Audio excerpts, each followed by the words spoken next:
राजकीय senior secondary school Ananthapura Shrimadhopur Sikar आप लोगों का हार्दिक अभिनंदन करता है।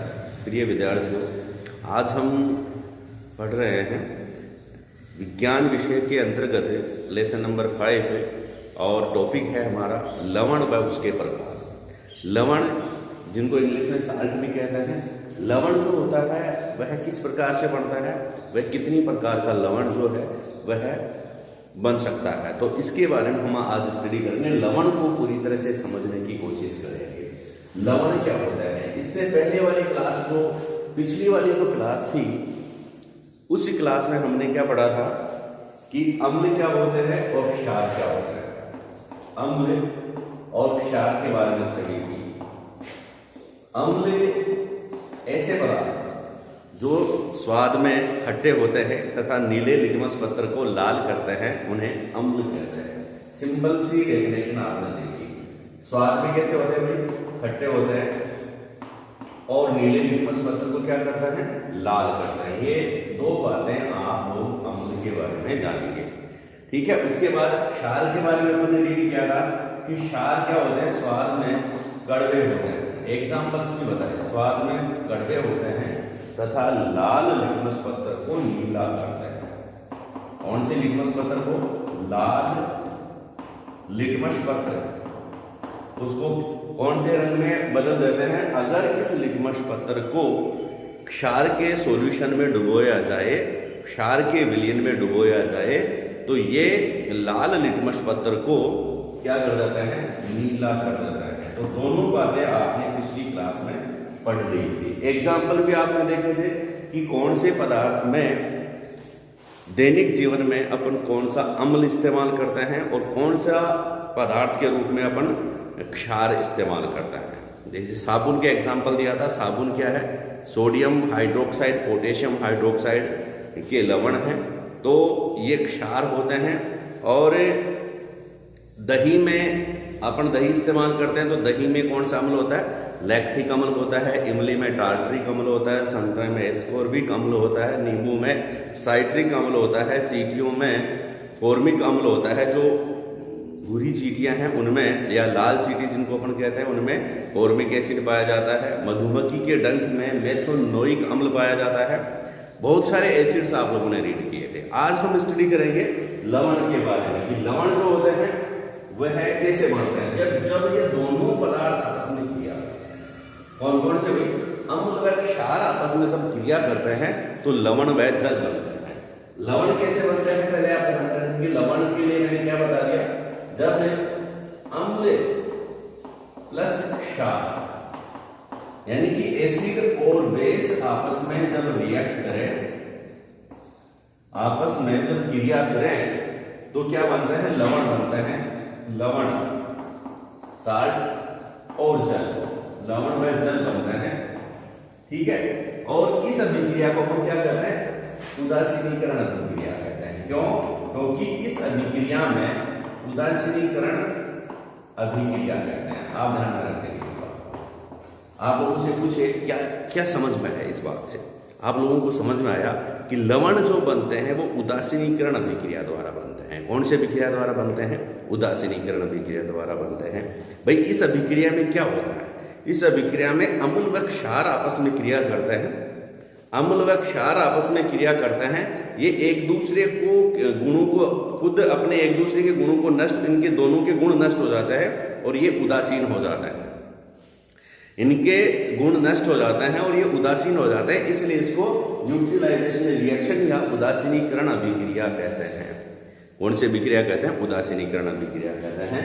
तो और क्या बनता है इस अभिक्रिया में, लवण और जल, और साथ में इस अभिक्रिया में ऊष्मा या ऊर्जा भी बाहर निकलती है। ये ध्यान रखना, ऊष्मा या ऊर्जा भी बाहर निकलती है, समझिए।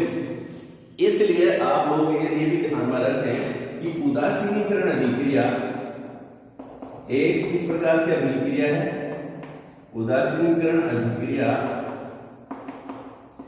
ऊष्माक्षेपी अभिक्रिया है। इस प्रकार की अभिक्रिया है ऊष्माक्षेपी अभिक्रिया, ऊष्माक्षेपी अभिक्रिया। इंग्लिश मीडियम वालों के एक्सोथर्मिक रिएक्शन है। एक्सोथर्मिक रिएक्शन इसको अपन कहते हैं क्योंकि इस अभिक्रिया में उत्पाद निर्माण के साथ साथ ऊष्मा भी बाहर निकलती है। सॉरी, आप लोग समझ रहे होंगे, साथ साथ में इसकी डेफिनेशन भी आप लोग याद कर लेंगे कि ऊष्माक्षेपी अभिक्रिया किसे कहते हैं। कोई भी अभिक्रिया ऊष्माक्षेपी अभिक्रिया हो सकती है यदि उस अभिक्रिया में उत्पाद के निर्माण के साथ साथ ऊष्मा भी बाहर निकले। तो ऐसी रासायनिक अभिक्रिया जिसमें उत्पाद के निर्माण के साथ साथ ऊष्मा भी बाहर निकलती है उसे ऊष्माक्षेपी अभिक्रिया या एक्सोथर्मिक रिएक्शन कहते हैं। आगे बात समझना, तो उदासीनीकरण अभिक्रिया हो गई है या एक्सोथर्मिक रिएक्शन हो गई है। कौन से उदासीनीकरण अभिक्रिया किस प्रकार की है? एक्सोथर्मिक या ऊष्माक्षेपी अभिक्रिया है। अब हम लवणों के प्रकार के बारे में देखेंगे। देखिए, लवणों के प्रकार जो है उसको आप जानने की कोशिश करेंगे। आप लोगों को पता है कि जो भी चीज स्ट्रॉन्ग होती है उसकी चर्चा ज्यादा होती है, उसका नाम ज्यादा चलता है, नाम उसी का चलता है, नाम उसी का होता है जो स्ट्रॉन्ग होता है। चाहे वो स्टडी में स्ट्रॉन्ग हो, चाहे पावर में स्ट्रॉन्ग हो, चाहे किसी आर्ट में स्ट्रॉन्ग हो, ठीक है, जो स्ट्रॉन्ग होता है उसका नाम जरूर चलता है। तो लवणों का नाम भी जो स्ट्रॉन्ग है उसी के हिसाब से रखा गया है, पर उसके उनके प्रकार अपन डिसाइड करते हैं। लवणों को मुख्यतः 3 प्रकार में डिवाइड करते हैं। लवणों को मुख्य है कितने प्रकार में डिवाइड करते हैं? 3 प्रकारों में विभाजित किया जा सकता है। 3 प्रकार के होते हैं या लवणों को मुख्यतः 3 प्रकारों में विभाजित किया जा सकता है। कितने प्रकारों में विभाजित किया जा सकता है? 3 प्रकारों में विभाजित किया जा सकता है। कौन कौन से हैं 3 प्रकार? आप देखिए, नंबर पहला प्रकार जो है वह है अम्लीय लवण। मैंने कहा था किसके कारण? अम्लीय लवण। पहला हो गया अम्लीय लवण। दूसरा है प्रकार, आप ध्यान रखेंगे, क्षारीय लवण। अम्लीय लवण है, क्षारीय लवण है, और तीसरे प्रकार के जो लवण हैं उनको अपन कहते हैं उदासीन लवण। एग्जाम में इनसे संबंधित प्रश्न आप लोगों से पूछ लिए जाते हैं कि कौन कौन से उदासीन लवण हैं, कौन कौन से अम्लीय लवण हैं, कौन कौन से क्षारीय लवण हैं। उदासीन लवण, अम्लीय लवण और क्षारीय लवण। उदासीन लवण, इसे अम्लीय लवण किसे कहेंगे, क्षारीय लवण किसे कहेंगे और उदासीन लवण किसे कहेंगे, इनके बारे में हम स्टडी करेंगे। मैंने क्या कहा था, जो स्ट्रॉन्ग होता है उसी का नाम ज्यादातर चलता है, उसका नाम। अम्लीय लवण का अम्लीय लवण क्यों? क्योंकि जब अम्ल व क्षार, मैंने ये कहा कि लवणों का निर्माण होता है किससे? अम्ल से और क्षार से। अम्ल व क्षार आपस में क्रिया करते हैं तो क्या बनता है? लवण व जल बनते हैं। ठीक है, अपन घर में काम में लेते हैं, लवण काम में लेते हैं घरों में, तो वह कौन सा लवण है इसकी चर्चा करेंगे। वो उदासीन लवण है, अम्लीय लवण है या क्षारीय लवण है। तो अम्लीय लवण है, इसका मतलब इसमें कौन सा स्ट्रॉन्ग होगा? अम्ल स्ट्रॉन्ग होगा, जो इसलिए जो लवण बनेगा वह अम्लीय लवण होगा। ठीक है, एग्जाम्पल देखिए अम्लीय लवणों का कि HCl प्लस NH4OH, एक HCl ले लिया मैंने, हाइड्रोक्लोरिक अम्ल। मतलब अपन ये देखें, पहले आप वर्बली समझ लीजिए, शब्दों में समझ लीजिए कि जब प्रबल अम्ल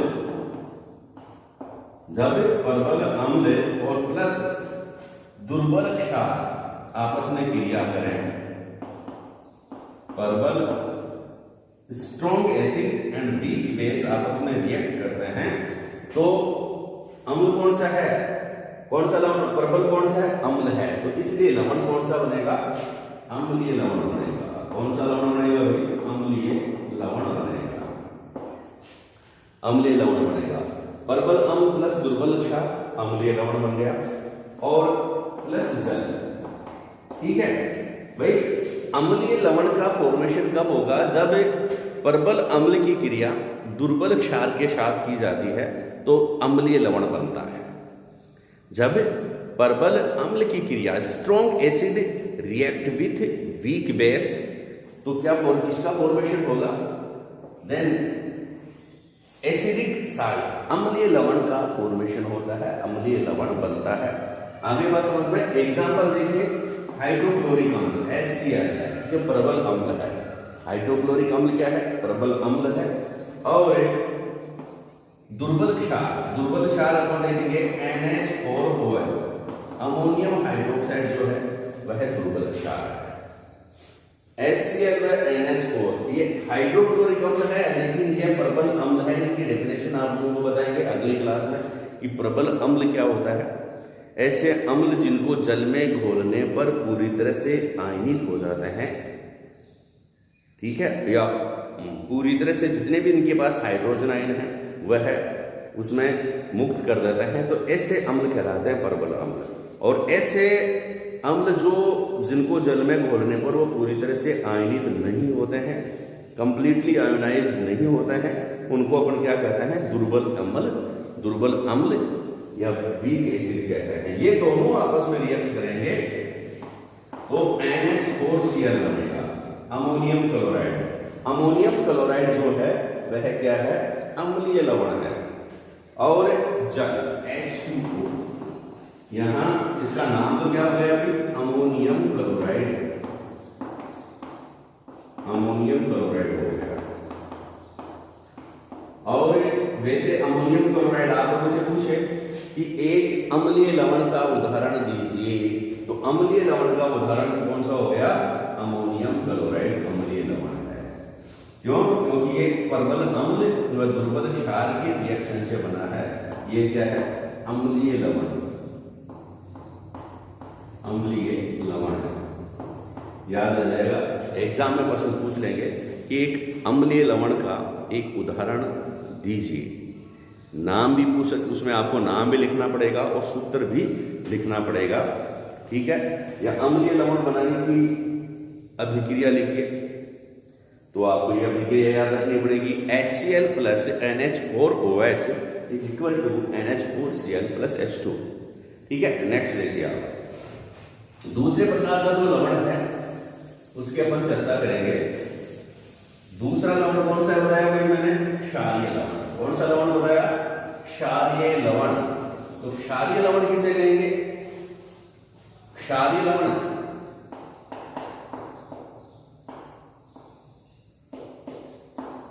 क्षारीय लवण यह है कि जब प्रबल कौन सा होगा इसमें? अम्ल व क्षार में से कौन सा प्रबल होगा तब क्षारीय लवण बनेगा? जब क्षार प्रबल होगी। जब दुर्बल अम्ल और प्रबल क्षार आपस में क्रिया करता है,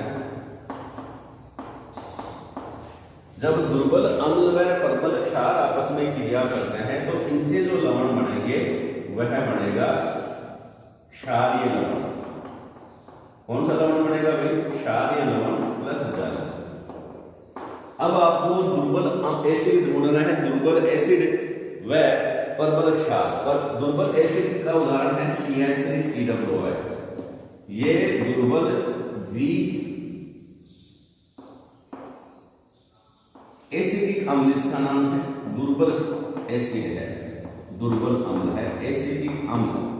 आप लोगों से पूछ ले एसिडिक अम्ल जो है उसका सूत्र क्या होता है, तो आप बताएंगे CH3COOH। और एसिडिक अम्ल जो होता है किसमें पाया जाता है? सिरके में पाया जाता है। किसमें पाया जाता है? सिरके में एसिडिक अम्ल पाया जाता है। जो अचार मुरब्बा अगर अपन डालते हैं तो उसमें सिरका डालते हैं खट्टापन के लिए, या अचार खराब नहीं हो उसके लिए। उसमें कौन सा एसिड पाया जाता है? एसिडिक अम्ल पाया जाता है। और एसिडिक अम्ल जो होता है वह एक दुर्बल अम्ल है। यह प्रबल क्षार से क्रिया करता है। प्रबल क्षार का उदाहरण कौन सा है? सोडियम हाइड्रोक्साइड एक स्ट्रॉन्ग बेस है। सोडियम हाइड्रोक्साइड या NaOH एक प्रबल क्षार है। ये दोनों आपस में रिएक्ट करते हैं तो एक लवण बनेगा CH3COONA। इसका नाम है सोडियम एसीटेट। क्या बनता है? सोडियम एसीटेट बनता है। सोडियम एसीटेट क्या बनता है? सोडियम एसीटेट बनता है। उसके साथ साथ में जल का भी फॉर्मेशन होता है। किसका फॉर्मेशन होता है? जल का फॉर्मेशन होता है। तो ये सोडियम एसिटेट है, किसके कारण बना है? कि एक तो दुर्बल अम्ल के कारण और एक प्रबल क्षार, ये दोनों आपस में रिएक्ट करती हैं तो क्या बनता है? सोडियम एसिटेट बनता है, सोडियम एसिटेट। ठीक है, और सोडियम एसिटेट एक क्या है? क्षारीय लवण। आप लोगों से पूछे क्षारीय लवण का सूत्र नाम हुआ है, सूत्र लिखिए या क्षारीय लवण का एक उदाहरण दीजिए। तो ये उदाहरण है, सोडियम एसिटेट क्षारीय लवण है, सोडियम एसिटेट क्षारीय लवण है, अमोनियम क्लोराइड एक अम्लीय लवण है। आगे बात समझ में। तीसरा हम चर्चा करेंगे उदासीन लवणों के बारे में। तीसरे प्रकार के लवण कौन से हैं? उदासीन लवण, उनकी हम चर्चा करेंगे कि उदासीन लवण क्या होता है। उदासीन लवण देखिए, तीसरे प्रकार का जो लवण है उसको अपन क्या कहते हैं? उदासीन लवण कहते हैं। उदासीन लवण जब प्रबल अम्ल व प्रबल क्षार आपस में क्रिया करते हैं, प्रबल अम्ल दोनों प्रबल होते हैं तो इनसे बनने वाला जो लवण है वह उदासीन होता है। कैसे? प्रबल अम्ल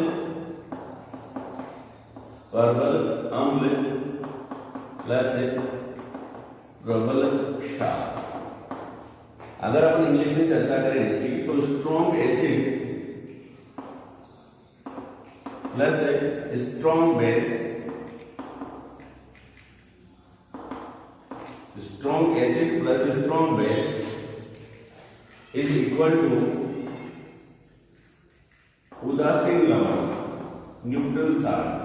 उदासीन लवण प्लस जल, किस प्रकार का साल्ट बन रहा है? Neutral salt.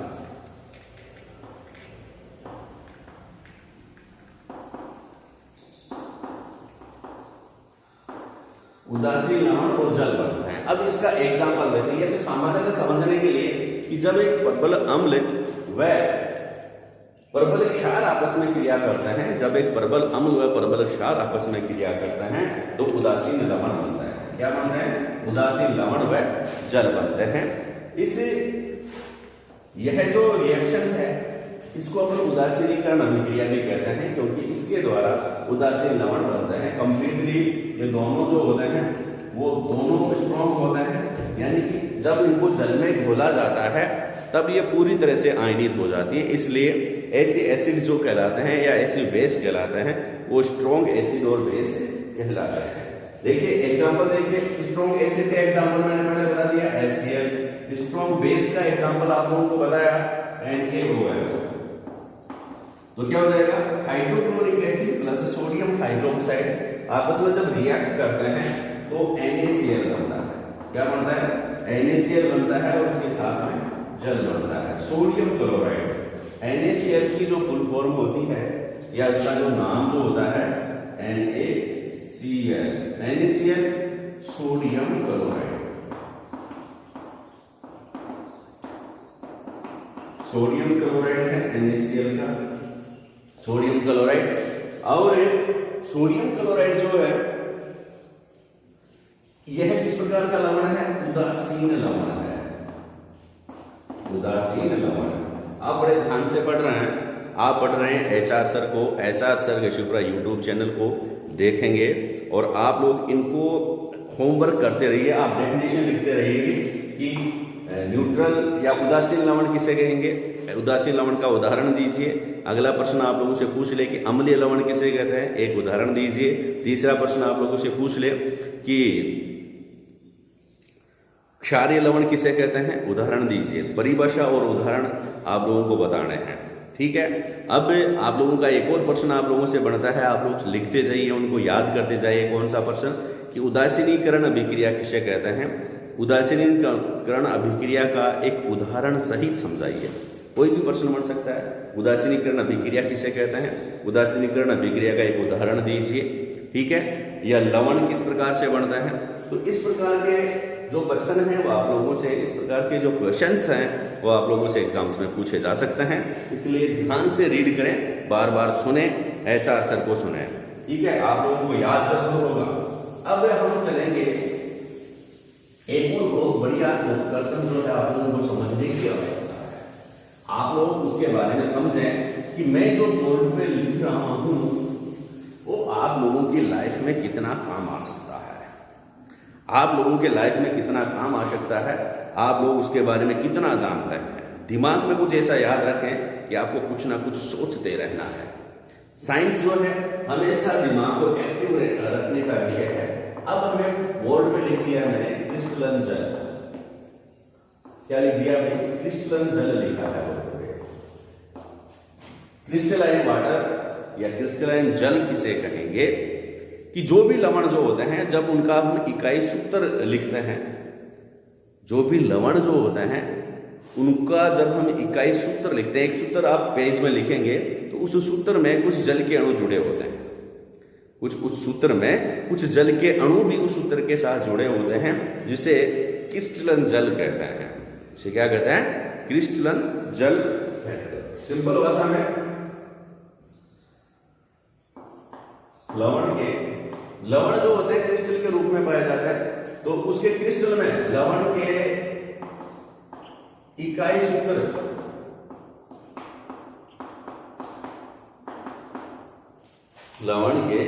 सूत्र में उपस्थित,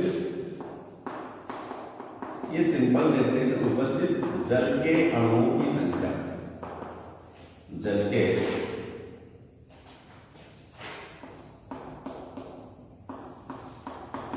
अणुओं की संख्या को क्रिस्टलन जल कहते हैं।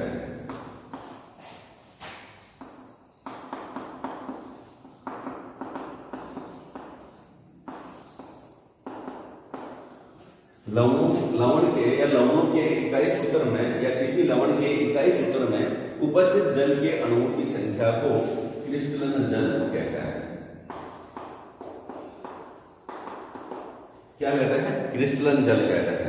परिभाषा क्या लिखा थी मैंने कि लवणों के इकाई सूत्र में उपस्थित जल के अणुओं की संख्या को क्रिस्टलन जल कहते हैं। और कोई स्टूडेंट अलग भाषा में रीड करना चाहे तो क्या लिखेंगे?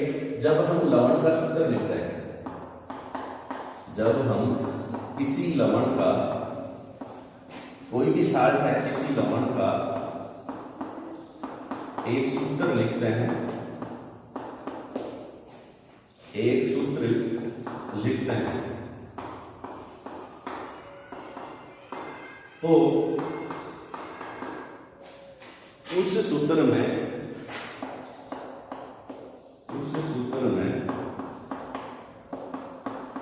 कुछ जल के अणु भी जुड़े होते हैं, जल के अणु भी जुड़े होते हैं।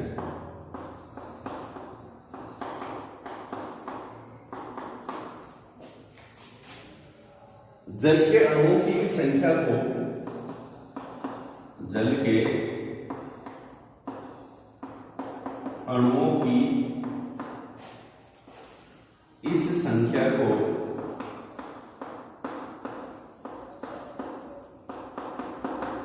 जल के अणुओं की इस संख्या को क्या कहते हैं? क्रिस्टलन जल कहते हैं। क्रिस्टलन जल कहते हैं। आप लोग समझ रहे होंगे इस बात।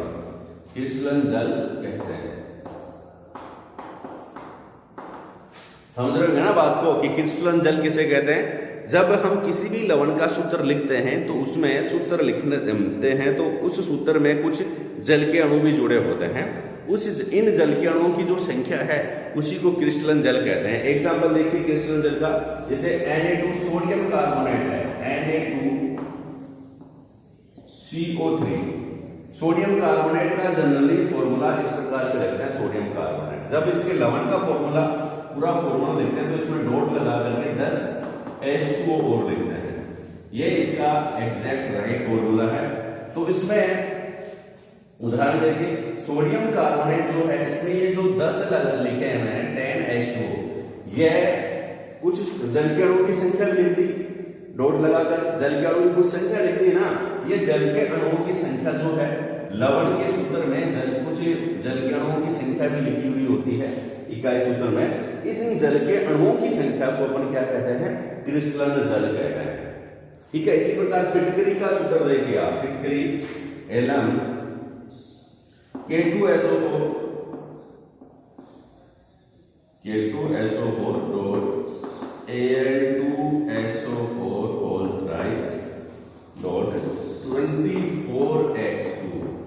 तो फिटकरी का जो इकाई सूत्र है उसमें 24 जल के अणु पाए जाते हैं। इसका मतलब फिटकरी में क्रिस्टलन जल के अणुओं की संख्या कितनी होती है?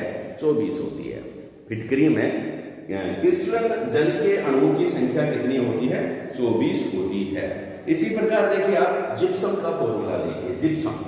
जिप्सम जो होता है उसका फॉर्मूला होता है CaSO4 SO बड़ा लिख लिया करो, CaSO4 डॉट 2H2O। जिप्सम जो होगा उसमें आप लोगों से पूछ ले जिप्सम में कितने क्रिस्टलन जल के कितने अणु पाए जाते हैं? जिप्सम में क्रिस्टलन जल के कितने अणु पाए जाते हैं? तो दैट इज 2 जल के अणु पाए जाते हैं। कितने 2 जल के अणु पाए जाते हैं? 2 जल के अणु पाए जाते हैं। इसी प्रकार पीओपी में CaSO4 उसमें आधा जल का अणु पाया जाता है। तो ये सब एग्जाम्पल किसके हैं भाई? क्रिस्टलन जल के एग्जाम्पल्स हैं। किसे कहेंगे? किसी लवण के इकाई सूत्र में उपस्थित जल के अणुओं की संख्या को क्रिस्टलन जल कहते हैं। हमें बात समझ में? किसी लवण के क्रिस्टल के इकाई सूत्र में उपस्थित जल के अणुओं की संख्या को क्रिस्टलन जल कहते हैं। तो प्रिय विद्यार्थियों, ये थी हमारी क्लास लवण के बारे में। आप लोगों ने खूब इसको एंजॉय किया होगा। बड़ी आसानी से इस टॉपिक को पढ़ने की कोशिश करें, बिना किसी प्रेशर के समझने की कोशिश करें। ये समझें कि आप लोगों के सामने एक नया टॉपिक है, कुछ नई चीज आई है, उसको अपने को क्या है ये नई चीज, क्या क्या होता है इनमें। तो ये सारी चीजें आप लोगों को अगर आएंगी तो आपका जीवन बनाएंगी। ठीक है, आपके जीवन में ये उपयोगी साबित होंगी इन चीजों को अगर आप लर्न करेंगे। ठीक है, हमारी क्लास हमेशा देखते रहिए और आगे बढ़ते रहिए।